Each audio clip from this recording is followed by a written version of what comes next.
Alors maintenant, comment arrondir les nombres décimaux? C'est très simple. Alors, ce qu'il faut faire, il faut bien lire la question. Alors, dans ce cas-ci, je vais sortir mon marqueur, mon surligneur. On me dit arrondis les nombres décimaux suivants au dixième près.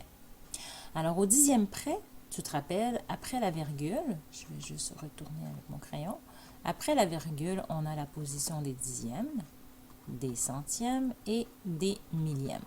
Donc, si j'arrondis au dixième près, eh bien, il faut que j'arrondisse à un seul chiffre après ma virgule.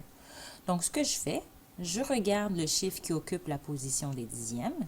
Cette fois-ci, c'est le 5. Et pour savoir si le 5 va rester ainsi ou s'il va monter d'une coche, bien, je vais regarder le chiffre juste à côté, celui qui le suit. S'il vaut 5, j'augmente d'une coche. Et si c'est-à-dire s'il vaut 5 et plus, j'augmente d'une coche. S'il vaut 1, 0, 1, 2, 3, 4, eh bien, je le laisse à 5. Alors, on va faire des exemples pour que tu puisses comprendre. Donc, ici, le 5 est suivi du 8. Alors, c'est 5 et plus. Donc, je vais écrire ma partie entière, c'est 118, virgule. Et là, je dois décider, est-ce que mon 5 reste 5 ou il va devenir un 6? Alors, à ce moment-là, je vois que puisqu'il est suivi du 8, je vais écrire 6. C'est bon? Maintenant, pour le B, je fais le même jeu. Quel est le chiffre qui occupe la position des dixièmes? C'est le 6. Alors là, je vais regarder le chiffre qui le suit, juste à côté. C'est du 3. Ah, puisque le 3 vaut moins que 5, bien, je vais le laisser à 17,6. Alors, je vais écrire mon 17,6 tout simplement. Parce qu'en réalité, ce que tu dois comprendre, c'est comme si je te disais, je vais juste prendre la partie décimale. C'est comme si tu avais ceci, 0,6324. Alors, tu veux savoir, est-ce que tu entres dans les 6000, tu as le choix entre 6000 ou 7000. Le 6324, il se situe entre ça. Donc, c'est pour ça que je te dis, ton 6 va rester 6 ou il va changer à du 7. Mais tu laisses tomber tous les chiffres qui suivent après. On les ignore, on écrit seulement cette position-là. Alors, si on continue, maintenant, 0,5, blablabla. La position des dixièmes, c'est ce chiffre qui est juste ici. Le chiffre qui suit, c'est 0. Ah, c'est très petit, c'est plus petit que 5. Alors, tout ce que l'on fait, on écrit 0, le 5 va rester tel quel, 5, tout simplement. Mais toujours un seul chiffre après la virgule, puisqu'on nous a demandé au dixième. Dans ce cas-ci, la position des dixièmes se trouve juste ici. Je regarde le chiffre qui suit. Oups, il est très grand. Donc, mon 9 va devoir monter d'une coche. Mais s'il monte d'une coche, là, je tombe à 264. Je ne peux pas écrire 10 ici.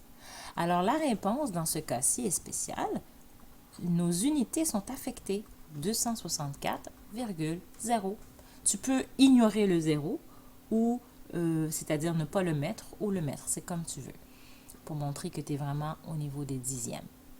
Alors, le 9 monte d'une coche et en montant d'une coche, il tombe à une unité.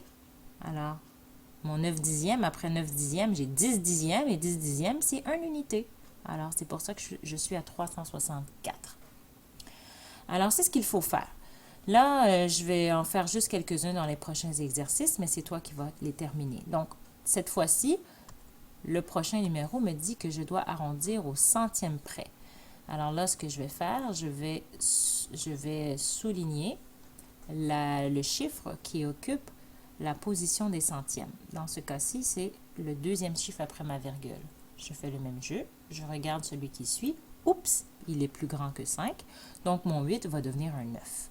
Alors là, je vais écrire 14,9.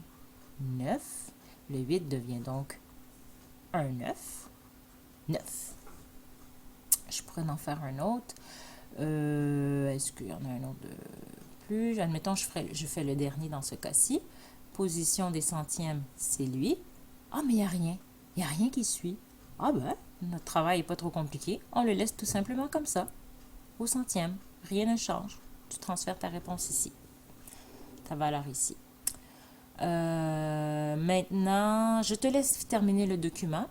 Alors ici, on voit que c'est au 10 millième, pas de problème. Tout ce que tu sais, c'est qu'après le 1000, ben, le 10 millième suit. On rajoute tout simplement un autre zéro. Donc là, tu vas analyser la quatrième position et vérifier celui qui suit à côté. Je vais m'expliquer. Alors, je vais regarder la quatrième position. 1, 2, 3, 4, après la virgule. C'est celle-là.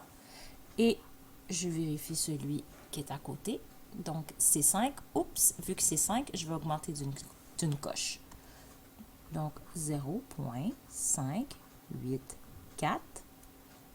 Mon 1 va augmenter d'une position. Donc, il va devenir un 2 cette fois-ci. Ça va? Alors, c'était tout pour l'arrondissement des nombres décimaux.